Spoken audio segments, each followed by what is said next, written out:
Can the Fed cut rates in 2024? Folks, we've got more data available, and it is frankly looking less and less likely. Let's get into what happened on Friday.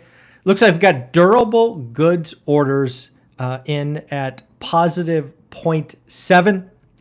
Expectations were actually for a negative number, negative 0.8. And of course, prior, which was first reported at 2.6, was actually revised lower to 0.8. So if you take the revision, which was actually quite significant, the beat of the actual, really you get a nothing. But at the end of the day, durable goods are a key part of the economy if you are looking for a recession. A reminder, what is a durable good?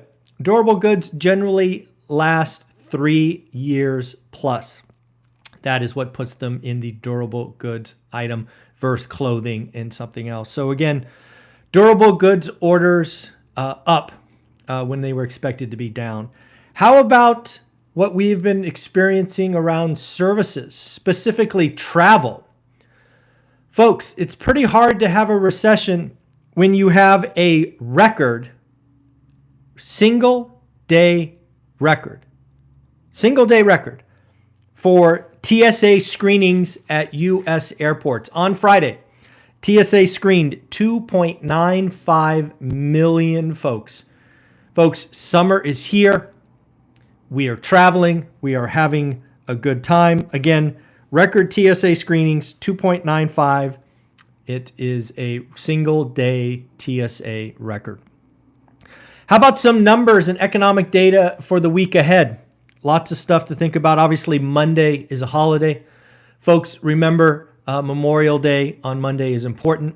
We need to remember, recognize the folks who served and gave all. Some all gave some gave all. Memorial Day is where we step back and thank those who fell in the service of this great country. So don't forget that Monday is an important day.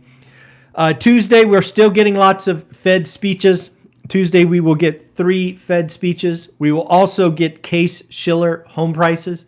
Undoubtedly, home prices will be up. The question is, will they be up even higher than the previous month? And given that Case-Shiller, remember, Case-Shiller is always 2 months lagged. So 2 months lag. But yes, Case-Shiller will undoubtedly be up. Probably the most important number of Tuesday will be consumer confidence. Where do we stand with consumer confidence? Are we feeling better about where we are going? Are we seeing inflation come in?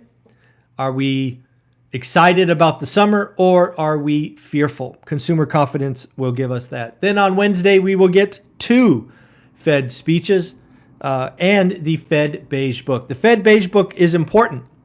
It is kind of a summary of like 18, I think it's 18 regions of the United States, each region supported by a Fed president.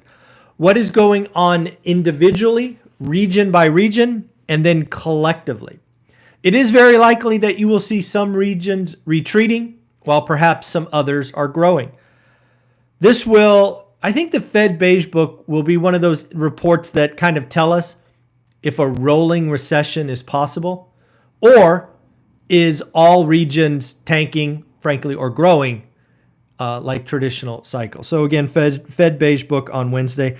Thursday, of course, we will get weekly unemployment claims. This is the drumbeat. This is the week by week that you and I look at to see where it's going on in the job market. We will also get pending home sales.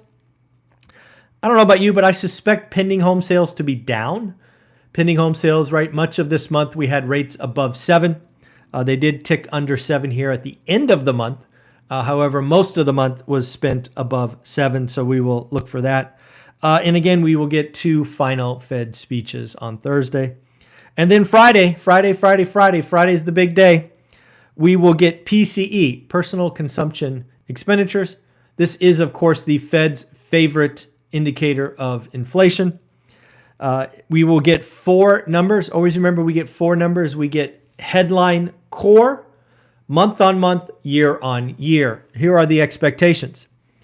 Oh, look at this. Daryl just got his first triplex. Oh, buddy, I appreciate you. Congratulations. Make sure, Daryl, you send me a note privately with your address so that I can send you a golden ticket. Yes, your first triplex gets you a golden ticket. What does that look like if you're new? I happen to have one right here, right? You can get your golden tickets. And then Daryl, for your next one, of course, we'll get you a black card, which of course you can get as many of those as you would like. Daryl, congratulations. So where was I? Oh yeah, PCE, 4 numbers. Here we go. Expectation for headline, 0.3 month on month, 2.7. That is exactly the same as last month on both numbers, 0.3 and 2.7, so flat. Now, of course, we will get to the meat and potatoes, PCE core. This is the single most favorite metric of the Fed. How do we know? They told us. So expectation is for core to come in at 0.2 and 2.8. That month-on-month number of 0.2 is actually a tenth lower than the previous month. So that will be important to watch. Again, is inflation getting better? Are we trending? Are we flat? Does something go higher? It will be market moving, no doubt. Folks, if you are a part of my school community, I've got good news for you. We obviously have your opportunity to interact with Dan Bird today at 10 o'clock. We were also supposed to have the wonderful Jason Pritchard at 9. He unfortunately had a family emergency. So we are going to do what we do here and pull an audible. Dion from Dion Talk has been gracious enough to say he will step in at 9 o'clock. So if you ever wanted to come talk to Dion or myself, we will be doing a school Zoom where you can come in and ask us questions. We would like nothing more to hear from you this fine weekend, what is going on, and all of those things. On top of that, Matt the Mortgage Guy has stepped up. Matt the Mortgage Guy will be doing a mortgage comparison, Mortgage 101, on Friday, May 31st at 10 a.m. Friday, May 31st, 10 a.m. You will get the opportunity to ask Matt the Mortgage Guy anything you want about mortgage. He is doing this on his own because he cares about the one rental at a time community. So if you want to have a little love around mortgage, you got some questions, 10 a.m. Friday with Matt the Mortgage Guy. And then finally, as a huge bonus to the school community, TYLG, T-Y-L-G, has given you access to a 6-hour creative financing education. Yes, folks, if you're a part of the school community, one of the many courses that you have free access to is now a 6-hour masterclass on creative financing. You would spend hundreds, perhaps thousands of dollars just to get access to that one masterclass. So folks, if you're not a part of the school community, I will put it below. It is my job to make that a ridiculously valuable thing. I want to make sure we over deliver as always. So again, it is my focus. I want to make sure you are getting exactly what you want. I want to make sure you're getting live access to all of these wonderful folks that are a part of the community, and that we continue to bring you information. So again, we got a lot of stuff going on in school. Today at 9, today at 10.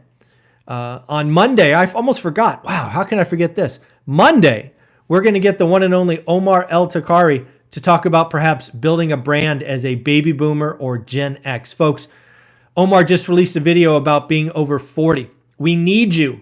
There are too many 20-year-old life coaches. If you have a passion, a hobby, something you've been doing for 10 or 20 years, the world needs your voice. Come and be a part of that conversation with Omar, 8 a.m. Monday. It is Memorial Day, so most of you won't be working, but that should be a total masterclass on getting started. All right, let's get back into it. Fed rate cuts are being pushed further and further out. You and I have talked about it. My call is 1, and actually in November. Right now, Fed rate cut expectations are actually down to 1. The market has caught up with this channel.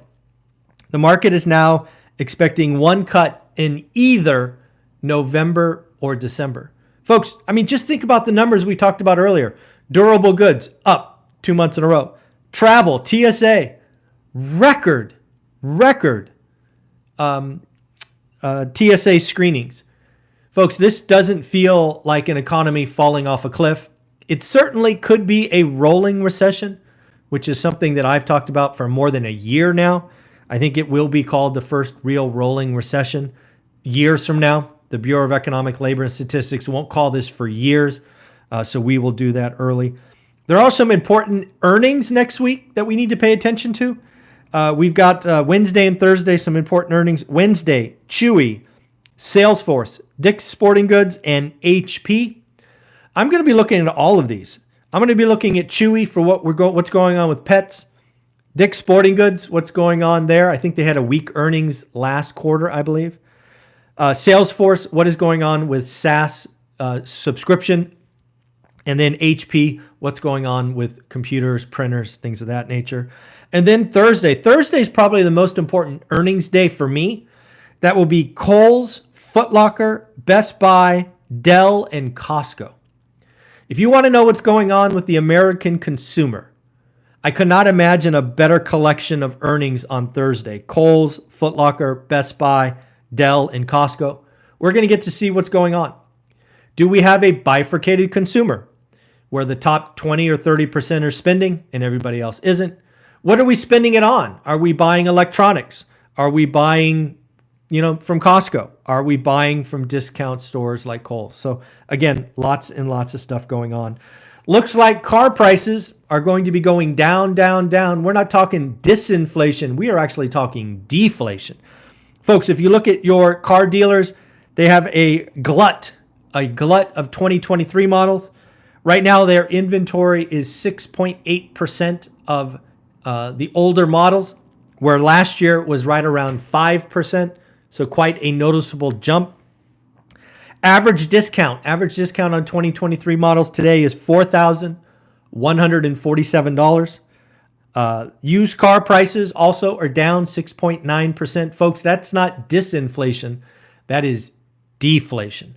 Used car prices being down 6.9%. At the end of the day, I do not see a reason to cut.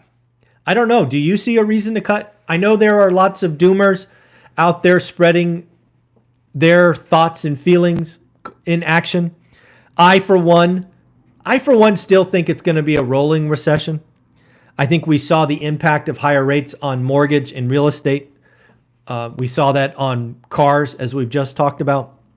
So again, it will be interesting to see where we are going. I just go back to that TSA number. Man, 2.95 million screenings.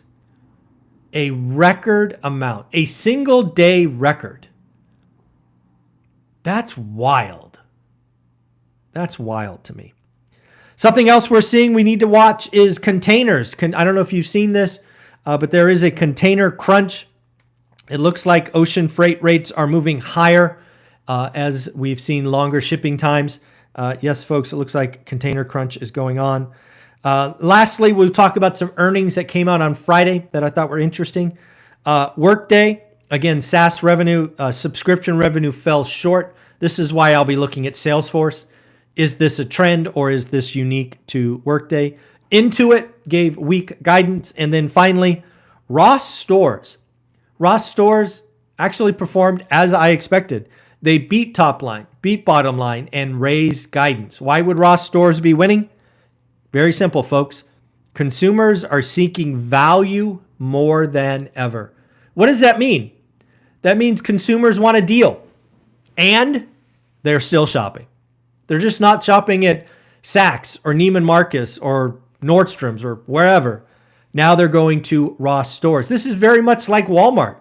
Shoppers are not going to Target, they're going to Walmart.